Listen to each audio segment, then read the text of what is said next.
the first day in office of Alexis Tsipras, Monday, 26 January.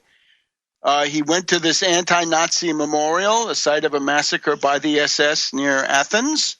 This sets the stage for the negotiations with Merkel.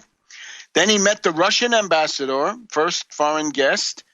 The Russian ambassador brought a letter from Putin, congratulatory message. Now, since we've mentioned Russia, I would regard the role of Russia as absolutely critical. There is a danger of NATO coup d'etat, right? We've seen that in 1967 with the fascist Greek colonels backed by NATO. There's no reason why that wouldn't happen again. That guy Breedlove that you've seen shooting his mouth off around the Ukraine, right? The NATO commander, U.S. Air Force four-star general, he would do that in the batting of an eye. So here's what I would recommend. First of all, and we've had reports over the last couple of years that this is already set up, that Syriza and Russia have some kind of an understanding of how Russia would act to block a NATO coup, be it with an ultimatum, be it with warships. We'll have to see. But the most important thing I would recommend is that Russia should provide Greece with an immediate stabilization loan of about $5 billion. Remember last year, maybe you remember the numbers, Tom, but the Russian loan to Ukraine under Yanukovych about a year ago was right, it was what? $15 billion or something, wasn't it? $15 billion is what I have too. So you throw $15 billion down the Yanukovych rat hole, even though it's important real estate. Right now, for less than that, I would say $5 billion now with a possible $5 billion later. You realize when a new government comes in like this and they're isolated, they need working capital. So somebody's got to provide that. If the Russians have any brains, Putin, I think, would be well advised to do $5 billion now and $5 billion later. That entire program that I went through, right, the Salonika platform, the total price tag on that is $12 billion. So you could, in effect, pay for all of that and simply tell the European Commission with the Eurogorks and Eurocrats and austerity ghouls to go jump in the lake. So the way it went then on the Monday, just to get back to that interesting chronology, the anti-Nazi memorial, the Russian ambassador, a protest that the European Union statement from Mogherini, she's not the worst person in the world, but the Italian foreign policy boss, she was confused on this one, right? That somehow there should be new sanctions on Russia. This entire thing in eastern Ukraine now was that the Ukrainian Nazis were shooting across the ceasefire line, incessantly shelling the pro-Russian positions, and eventually they simply had to go across and mop up these Ukrainians. On Wednesday, the question of privatization. This is just beautiful.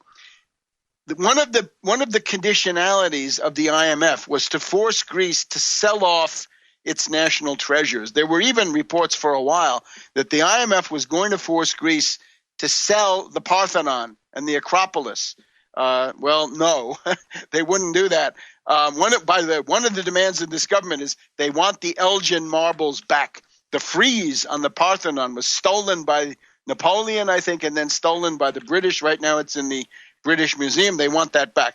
But in particular, the port of Piraeus, which is a very important port, that's the port of Athens, and the port of Salonika or Thessalonica, and the main electrical utility were supposed to be sold off to the Chinese under IMF conditionalities. Isn't this great? The oligarchs of the IMF working hand in hand with the low-wage bonzos of China, right? Costco in particular.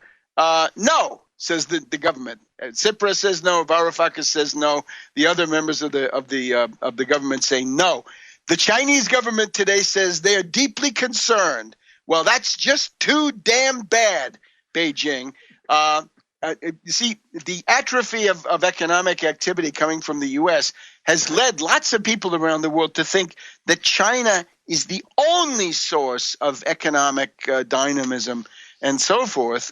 This is very refreshing that this government decided to abort those privatizations, even though the treaty or the contract, so to speak, with China was signed by that guy Kamenos the guy from the independent Greeks, right? The conservative, right-wing, anti-austerity people. He's the one who signed that agreement, but this government has essentially shredded it. We're told that Merkel is shocked that Tsipras was able to form a coalition so quickly and so effectively. Merkel had hoped that it would take a long time, that Tsipras would be weakened, that he would struggle, that he'd be discredited, there would be drift.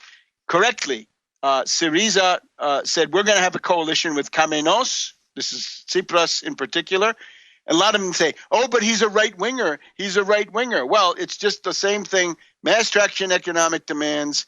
Don't go overboard on this global warming stuff.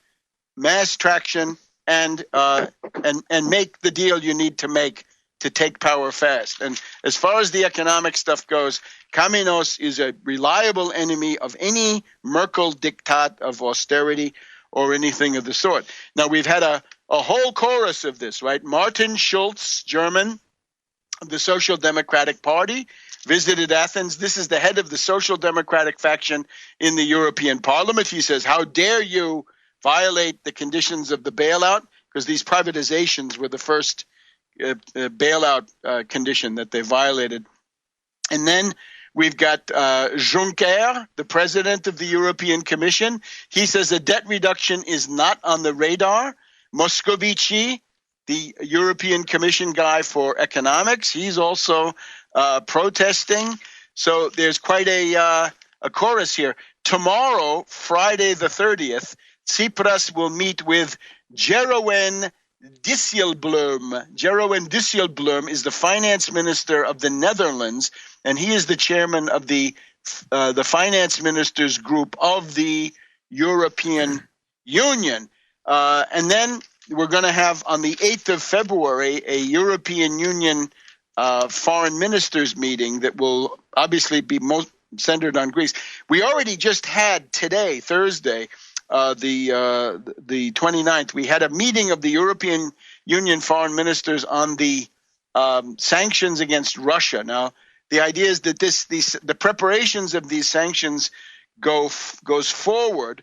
However, even the presence of the new Greek foreign minister, his name is Kotsias, the presence of Kotsias of the Syriza government has forced the softening of the language, and I think the actual showdown on this will be on February 8th. So let's not assume that Syriza, was unable to stop it. They still may be able to stop it. And then finally, by the end of February, I think by the 28th of February, that is when the final tranche, the final payment on the bailout loan to Greece is going to be delivered. Or not delivered, and that will then be a crisis. So there might be some people around Merkel, right? Some bully thinkers who think, well, we can break the back of Greece within a few weeks by cutting off the money. That's exactly where somebody rational should come in, and that would be Russia with Putin. 5 billion now, 5 billion later. I would recommend the Chinese government is going to have to get over the fact that they can't expect to be the owners of Piraeus and the owners of Salonika, right? Those are going to belong to the Greek people. So I think it's beneficial to avoid foreign takeovers and foreign diktats, right? So the Chinese diktat in the long run is maybe not any more palatable than the Brussels or IMF diktat, right? Just different. So you get the idea. I also hope that Putin will have the sense to reorient his entire foreign policy in the direction of Syriza.